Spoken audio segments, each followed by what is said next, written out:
hard to think about money in contracts when you're not getting it for a while, because that's not how we experience money in our daily lives.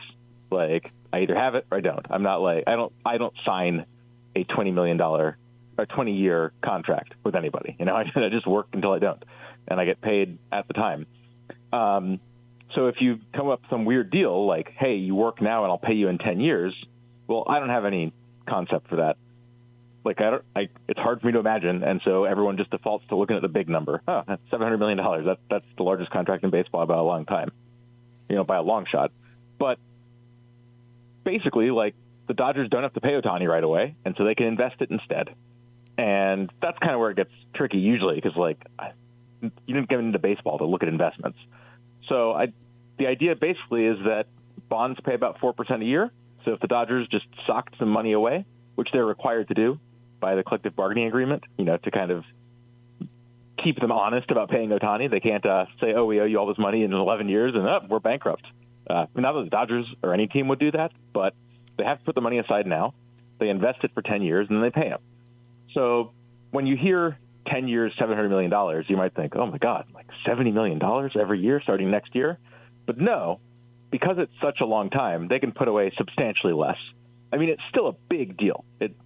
If they were just going to treat it like a regular contract, set aside money every year to pay Ohtani, so in 2024 they set aside the money to pay him for next year's production and so on, they'd be setting aside like $46, $47 million a year, biggest contract in baseball history. But it's fair to say that if you're not getting paid until 2034, you can't treat that like for like with money that you're getting paid in 2024. Like, if so, all of our employers would do that, and that would really suck. So that's basically what I was trying to get at. You can actually just, like, use a formula to move it back to the present and treat it like any other contract, because otherwise my head hurts when I try to think about deferrals. Before we move on to the Cardinals, I had a follow-up question, and I think you know where I stand on this. I'm not one of these older sports writers who moan about all these players, all this money they're getting paid, or, you know, hey, you know, what good is baseball? The Dodgers and the Yankees and the Mets and the Red Sox and the Cubs, they're going to be buying up everybody and blah, blah, blah, blah, blah. Yeah, I'm not one of those guys at all. However, you know, what do you think about, I mean, it looks like the Dodgers are going to continue to just go bonkers, not a diss, you know, with filling their pitching needs and everything else. And we know that some of those teams I mentioned are probably going to do some very large things.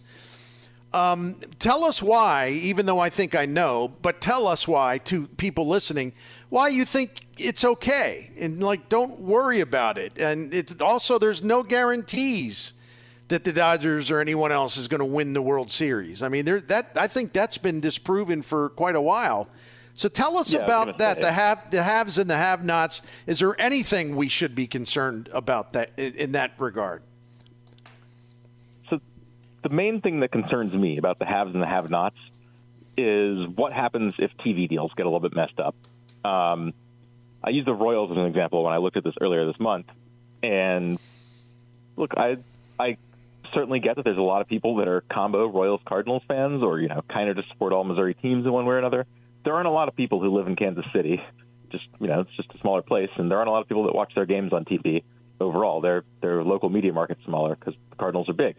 So you can imagine a world where they end up just, like, taking in a lot less money because Bally, I guess I actually don't know what theirs is called. Bally Sports Kansas City, maybe? I think it is. Yeah, it is, right. Yeah, because they're going to stop broadcasting at the end of the year, it sounds like, after some court filings, and just hand the rights back to the teams. I actually don't think that's a tremendously awful deal for the Cardinals, because there's just huge demand for Cardinals games. And look, I can tell you from my St. Louis relatives that it's an absolute pain figuring out what's blacked out and what's not. And so clearing that up might actually help the Cardinals, just get them into more households. Sure. But for teams that truly don't have a lot of household audiences and aren't competitive, it's going to be really hard to convince people to keep shelling out for the Royals, keep shelling out for, I guess the Tigers are a pretty big market, but some of these kind of intermediate-sized market teams that haven't been contending recently, that's where I think a pain point is. It's not in, like, can the mid-market teams keep up? It's can the small market teams that have been rebuilding for a while that lose their TV deals and have some disruptions Can they figure out something to do? And to me, it's a fight between them and like the Dodgers and Yankees, essentially. Like, this is not a players versus owners thing. I think both of them are kind of aligned on this, and that they're a little bit afraid about TV money going away, and like they'd love to do whatever they can to expand the pie. It's very much a 1994-esque big market team versus small market team thing, and I mean that scares me. But it scares me in one of these ways where it's like, I live in California. I'm scared there's going to be an earthquake, but I am just truly lost as to what I could do about it. So I just hope it won't happen. Well, you're speaking to a dude that was in the upper deck at Candlestick Park for the big one during the World Series, and I thought, oh, well, that's it. It's been. I hope that my life was worth living. See y'all later, because this whole thing's going to come down. And thank God it didn't. So anyway, the whole earthquake thing in the San Francisco area, man, I'll always remember that. Thankfully, it's just a horrible thing for people to go through. So you triggered a memory. Anyway, let's talk about the Cardinals, and because we haven't had a chance to visit since they came out at the gates pretty fast, and Lance Lynn, Kyle Gibson, Sonny Gray. Just take it from there. Did you like those moves? Do you have any serious concerns about those moves? And I did read your free agent, all the great free agent ratings and breakdowns of your top 50 with the help of a couple of your colleagues. I thought that was great. It was informative. I did refer to it. But what do you think about the Cardinals did? Well, why don't we start at the top with Sonny Gray? I think it was great. I think we're going to look back at it and think it was one of the better deals of the offseason. He's just like a lot of things the Cardinals need. He's good. He's reliable. He pitches a decent amount of innings. They just aren't willing to give long contracts to pitchers. And look, it's their system. I truly don't know whether they would have done a good job giving long contracts to pitchers, and they allocate the money elsewhere, but they don't like to. And so he was just the perfect fit for them. Just, you can expect good performance this upcoming year. He's even like, you might think of him as just a ground ball kind of guy, but he strikes a lot of guys out. He does. He just checks a lot of boxes that they just completely weren't able to check. And normally you'd have to pay a lot more to get that kind of performance, but just the things just lined up really well with his age, with the fact that it sounds like he probably took a little bit of a discount to come to the Cardinals because he wanted to play there. It's just, that signing was, coming into the offseason, I thought the best signing that the Cardinals could realistically make. I didn't think they were actually going to try to get, or actually succeed in getting, Yoshinobu Yamamoto. And the next tier of pitchers didn't really make that much sense to me for them. So Sonny Gray, great, like A+. Really think that was a good move. I'm okay on Kyle Gibson. I think that they kind of had the right idea in mind here, which is it's not only that the Cardinals had bad pitching last year, they didn't even have enough starting pitching. And so they ended up just deep into like you were already bad in the top 5, and then you got into 6 and 7 and 8, and it just got, sadly, we all lived through it. It was painful. And if you look at like what a similar team to the Cardinals in terms of top-end pitching talent did, the Orioles, they were smarter about getting these guys who can soak up some innings. And look, are they going to be the highest quality innings available? No, probably not. But they'll be pretty good. They'll be league average-ish. And you count on the offense. If you're going to build a team that has like a high-powered offense and you just don't have the money to go get pitching, getting innings is smart, I think. And if you can only get a few things, like at the amount of money they're paying Gibson, you're not going to get, like an ace. That's just not how it works. Right. I would love to pay an ace $10 million a year. Can't really do it. But if you can only get a few things, I think grounders and stamina, that's a pretty logical few things to get. And so I think that one makes a lot of sense. It's same kind of idea, like most importantly, let's just bring up the floor on the pitching staff, because look, a lot of things went wrong last year, but the thing that went the most wrong is that the floor fell out there. And they exacerbated a little bit by trading guys to the deadline, but it was already hurting, and it was kind of clear that was a pain point. That brings me to Lance Lynn, and look, I like Lance Lynn. He was I just kind of enjoyed watching him travel around the league and get better over time after leaving the Cardinals. Because I always liked him when he was a Cardinal the first time. But, I mean, I don't know if you watched him that much last year. He was not good. No, well, he really was not. Absolutely. I think he said something, like after the 30th home run you give up, you kind of stop counting. And it's like, well, so many. So I think that's kind of it's true that the first thing you should prioritize, I think, for a team that looks like the Cardinals is innings. But I think the Lynn deal was doing that too much. Like, if he gives you 150 innings of, 5.25 ERA, 5 ERA, well, you didn't really win on that.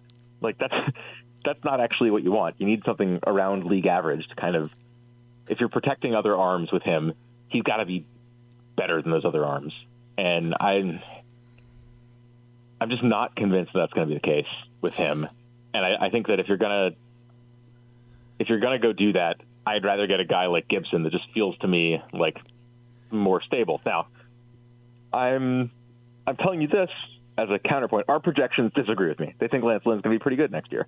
And I don't know. I'm not smarter than the computer, but the eye test just really doesn't seem great to me there. And I would be worried if I were the Cardinals that 3 starts in, we're just going to be like, that this is not coming back. Well, and I don't say this to be mean because I'm the last person who should talk, given my virtual lifelong struggle to control weight. But he does need to get into better shape. I mean, he really does. I mean, I think that's one thing.